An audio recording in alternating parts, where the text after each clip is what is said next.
So, saan?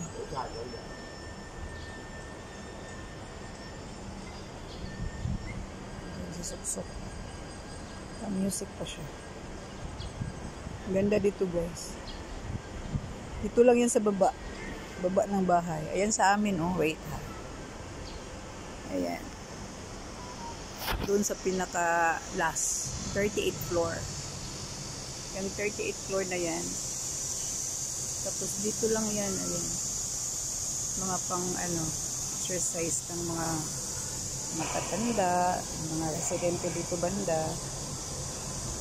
Diba? Ako pag bumili ako ng tinapay, diretso ako dito. Iba din yung sa kabila. Actually, bago yun dito eh. Hindi to ganito dati. Ang bilis nila nakagawa, no? Ganun sila ka-high-tech. Sana all. Sana may ganito din sa Barangay San Juan.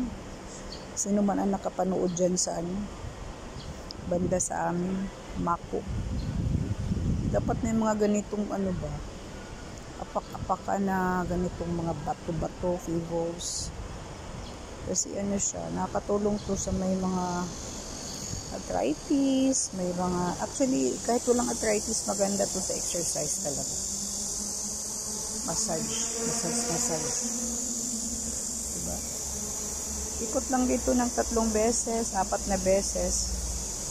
Actually, hindi siya masyadong matulis. Yung iba matulis doon sa kabila. Ito maganda siya, oh. Ang sarap talaga sa paa.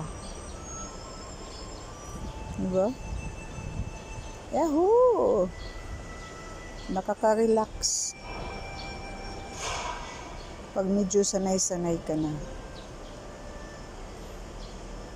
Okay? Maraming salamat. Thank you for watching. Bye everyone. Exercise muna si Nori. Tapos mamaya, akyat na rin ako. Mga 5 minutes more. Thank you so much mga Ludi. Bye!